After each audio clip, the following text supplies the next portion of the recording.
बिलासपुर, जहां पर प्रियंका गांधी जनसभा को संबोधित कर रही हैं।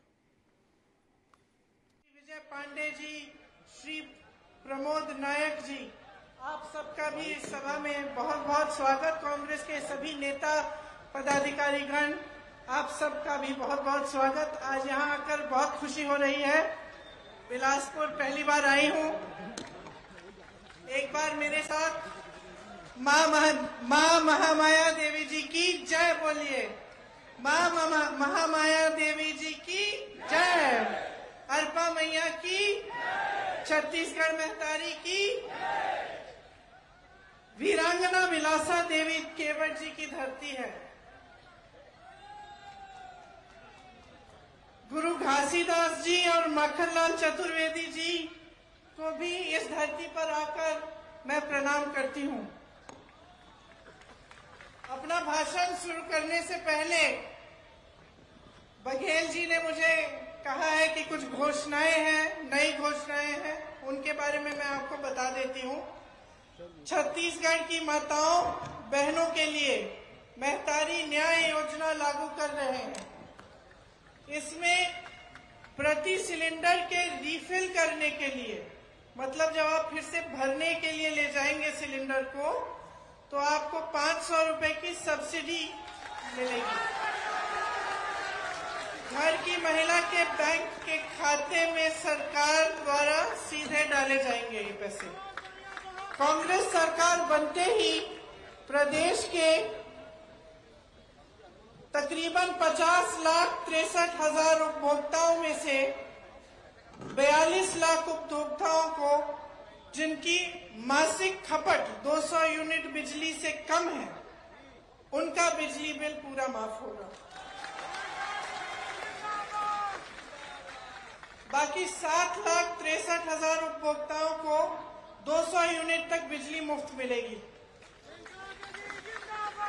महिलाओं द्वारा संचालित स्वयं सहायता समूह के कर्ज को माफ किया जाएगा और महिलाओं द्वारा सक्षम योजना अंतर्गत लिए गए ऋण को भी माफ किया जाएगा।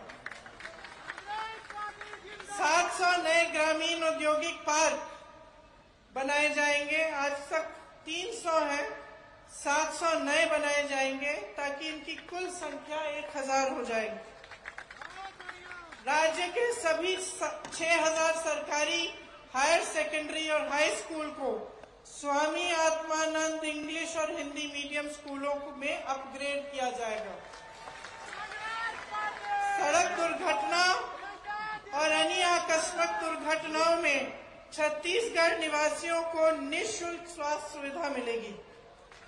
परिवहन व्यवसाय से जुड़े 6000 से अधिक वाहन मालिकों के 2018 तक से 726 करोड़ राशि के बकाया मोटरयान टैक्स ब्याज के कर्ज की माफी हो जाएगी। सरकार बनते ही किसानों से तीवरा को भी एमएसपी में खरीदा जाएगा। तो ये कुछ नई घोषणाएं हैं, आशा है आपने ध्यान से सुनी।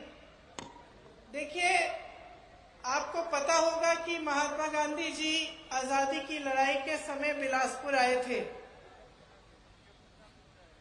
ये लड़ाई सिर्फ महात्मा गांधी जी जैसे महापुरुष और छत्तीसगढ़ के बहुत महापुरुषों ने नहीं लड़ी, इनके साथ पूरी जनता ने ये लड़ाई लड़ी।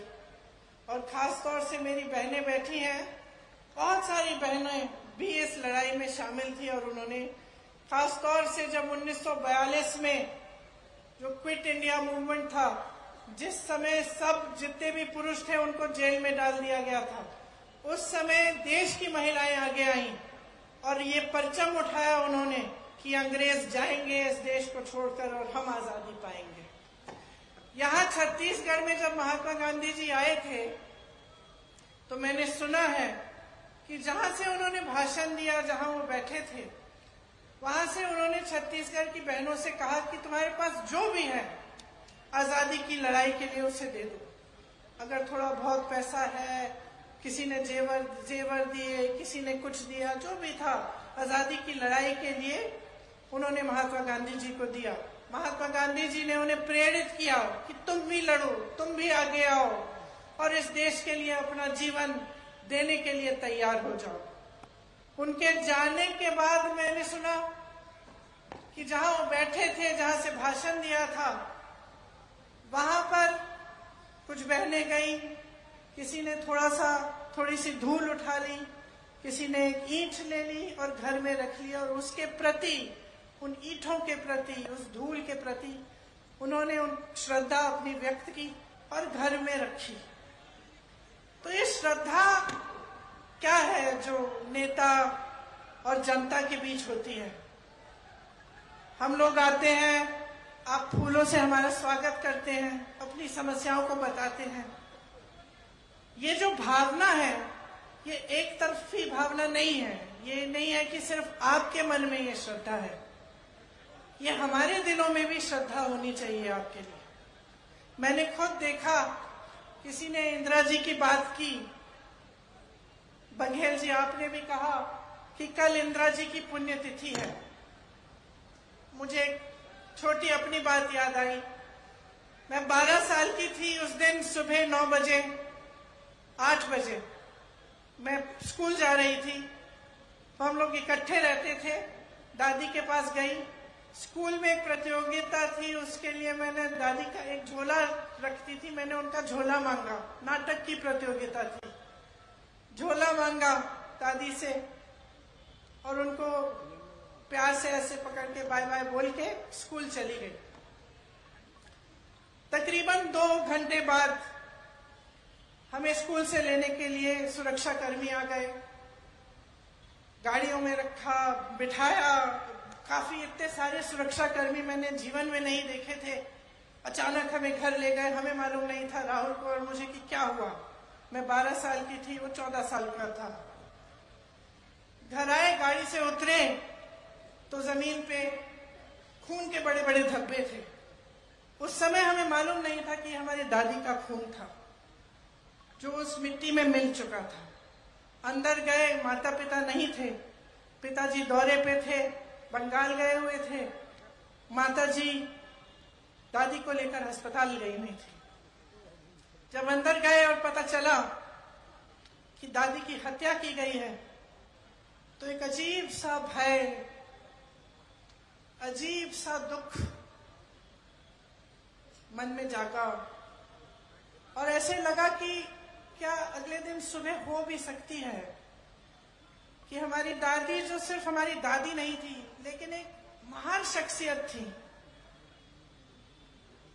क्या उनको इस तरह से कोई खत्म भी कर सकता है और इतनी हिंसा से। और अक्सर मैं सोचती हूं कि इतनी हिंसक घटना घटी हमारे साथ। हमारी दादी मां समान थी हमारे, लेकिन कैसी देशभक्ति की भावना उन्होंने हमारे दिलों में डाली होगी कि 1 सेकंड के लिए, 1 मिनट के लिए हमारी इस देश में आस्था नहीं टूटी।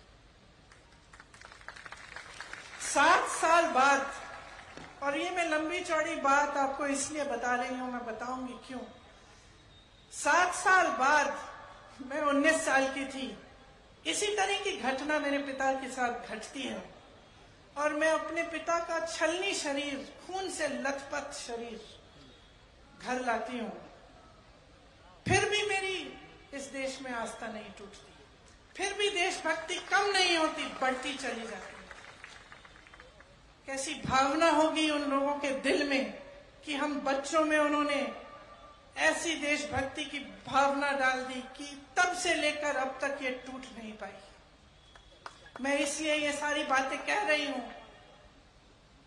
क्योंकि जब हम अपनी बीती हुई पीढ़ियों की बात करते हैं, जब हम इंदिरा जी की बात करते हैं, नेहरू जी की बात करते हैं, राजीव जी की बात करते हैं, तो हमारी आलोचना करने वाले एकदम से परिवारवाद की बात उठाते हैं। मैं आपसे ये कहना चाहती हूं कि ये परिवारवाद नहीं है, ये देश के प्रति एक भक्ति है जो टूट नहीं पा रही है।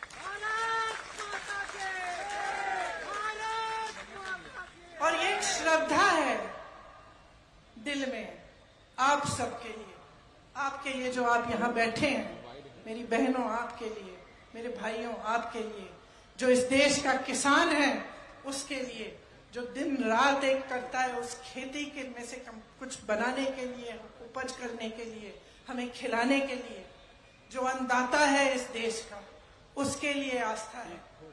जिसका बेटा जवान बनके सेना पे तैनात होता है हमारे लिए, जो मेरी दादी की तरह, मेरे पिताजी की तरह इस देश के लिए अपनी जान देने के लिए तैयार होता है, उसके प्रति आस्था है। और ये कुछ भी कह लें, कुछ भी कर लें, ये आस्था कभी नहीं तोड़ पाएंगे, ये देशभक्ति कभी नहीं तोड़ पाएंगे। और आज चुनाव के मंच पर ये बातें इसलिए कर रही हूं